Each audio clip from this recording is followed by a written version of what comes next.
Dear listeners, prepare to be swept away into a gripping tale of love, betrayal, and vengeance set against the turbulent waters of the Hau River in Vietnam's Mekong Delta.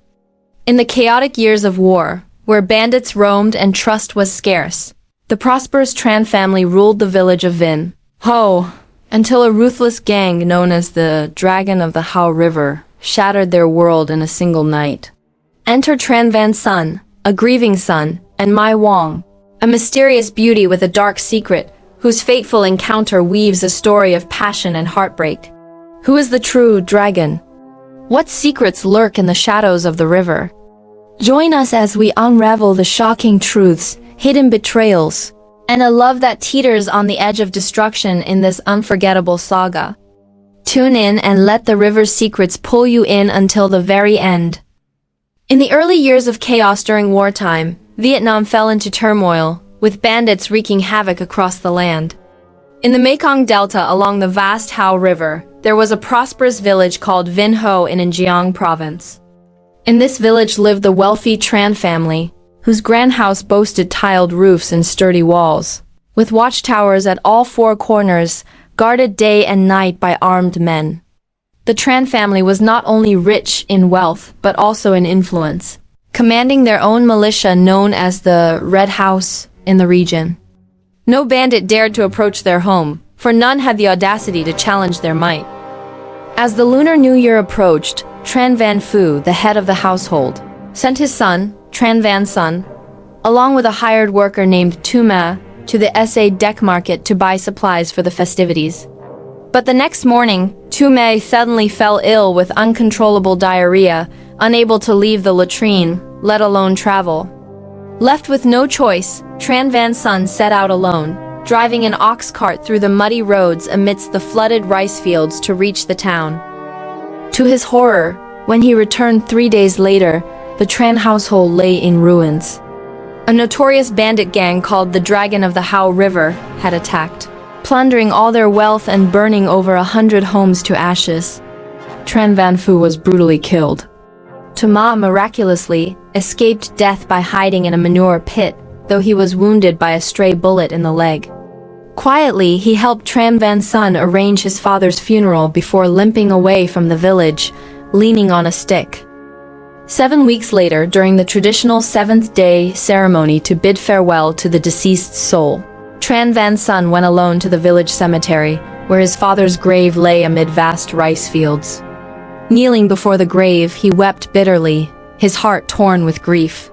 As he sobbed, a faint voice came from the nearby bush, "Help me, please help me." Startled, Tran Van Son felt the hairs on his neck stand on end, but mustering his courage, he shouted, "Who's there? Human or ghost?" No answer came. The cemetery was silent, save for the soft rustling of bamboo in the wind. He called out again, "Human or ghost, speak." A patch of grass stirred, revealing the pale face of a young woman. Despite her haggard appearance, her beauty was undeniable, with eyes that shimmered like an autumn lake. Covered in blood and barely able to speak, she was weak and frail. Trembling, Tran Van Son approached and asked, "Who are you? Why are you here?" In a faint voice, the woman introduced herself as Mai Huong, a native of central Vietnam who had followed her husband south to start a new life.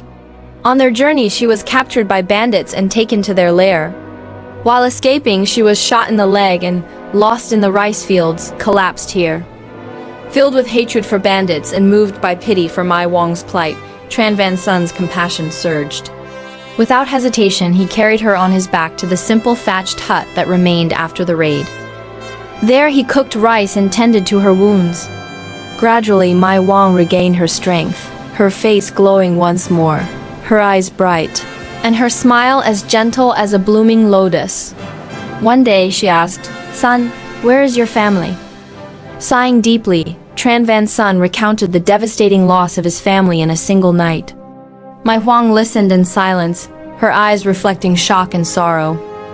Bound by shared misfortune, they grew close. Tran Van Son asked, "What are your plans now?" Gazing at him with her sparkling eyes, Mai Huong replied, "The West is overrun with bandits, and my husband is likely gone. If you don't mind, I wish to be your wife. For Tran Van Son, marrying a woman as beautiful as Mai Huong was beyond his wildest dreams. In their humble thatched hut, they held a simple wedding, with only a pair of boiled chickens and a modest offering to their ancestors. After the wedding, Mai Huong cared for her husband with devotion. And despite their impoverished life eating rice mixed with sweet potatoes and sleeping on tattered mats, they were happy. Stroking his wife's soft hands, Tran Van Son said guiltily, "You've clearly never known hardship. Living like this with me, you're suffering too much." Mai Huong smiled. "Poverty doesn't matter as long as we have peace. I no longer dream of wealth. Living in constant fear is no match for these tranquil days." But their happiness was short-lived. One day, the village chief Ba Lua came to collect taxes. Captivated by Mai Huong's beauty, he hatched a sinister plan, demanding 10 silver coins within 3 days, or Tran Van Son would be forced into hard labor. Ba Lua assumed they couldn't pay, paving the way for him to claim Mai Huong. To his shock, Tran Van Son paid the full amount the next day, thwarting his scheme. Unwilling to give up, Ba Lua sent his henchman, Tam Le, a skilled martial artist, to rob them in broad daylight. Tam Le and his ruthless gang stormed the house. Tran Van Son was no match for them and was quickly beaten unconscious. At that moment, the door was kicked open. Mai Huong, seemingly frail, transformed into a fierce warrior wielding a cleaver. With one swift strike, she felled a bandit, causing the others to retreat in fear. Tam Le shouted, "Mai Huong, drop the weapon!" Stunned, Mai Huong hurled the cleaver at Tam Le. It gleamed as it flew past his head, embedding itself in a wooden pillar. Seizing the moment, she broke through the crowd and fled toward the Hau River. Tam Le and his men gave chase but stopped at the riverbank. Cornered, Mai Huong leaped into the swirling waters of the Hau River. The muddy current swallowed her in an instant, leaving no trace. When Tran Van Son awoke to find his home empty and learned his wife had jumped into the river, his heart shattered. Staggering to the riverbank, he screamed, "Mai Huong! Mai Huong!" Only the sound of crashing waves answered, and Mai Huong's figure was gone. That night, in despair, Tran Van Son set fire to Ba Lua's house. Fueled by the river winds, the flames burned fiercely, illuminating a corner of Vinh Hoa's sky. From then on, Tran Van Son became a wanderer, drifting across the Mekong Delta. To survive, he took on all sorts of jobs, burning charcoal, panning for gold in canals, and guarding cemeteries. Every night, he thought of Mai Huong, his tears soaking his tattered mat. Years passed, and Tran Van Son joined a team of bamboo raft drivers known as raft men. In the Mekong Delta, rafting was a unique trade.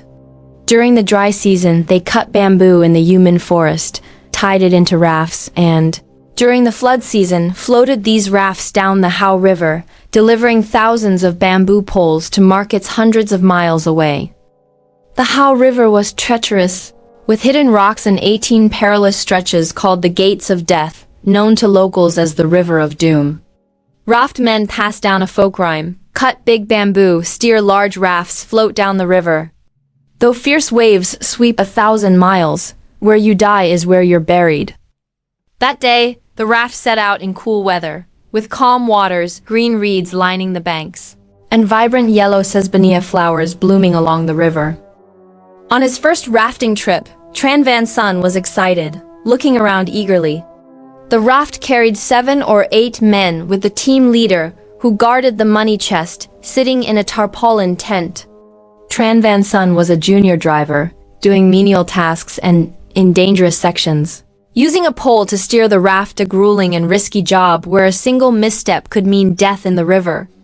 The main driver, nicknamed Ghostface, for his fierce appearance with a crooked mouth and slanted eyes, was kind-hearted and looked after Tran Van Son.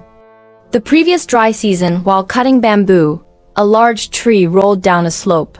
Tran Van Son froze in panic, but Ghostface pushed him out of the way, saving his life as the tree landed where he had stood. Ghostface became his savior, and Tran Van Son regarded him as a master and kin. As the river curved through rocky rapids, Ghostface shouted, "We're at Crocodile Rapids. Hold steady and follow my orders." The river narrowed, the current surged, and Ghostface barked. "Paddle left! Paddle right!" The junior drivers pushed their poles with all their strength. Suddenly, a loud crash rang out. The raft had struck Crocodile Rock underwater. Inertia caused disaster. The first raft hit the rock. Then the second and third piled up, blocking the river like a human pyramid. Trapped in a crevice, Tran Van Son thought, "It's over, the rafts are stacked." If not freed quickly, he'd be crushed. In a panic, Ghostface leaped into the water, using his pole to pry the rafts apart in the swirling current.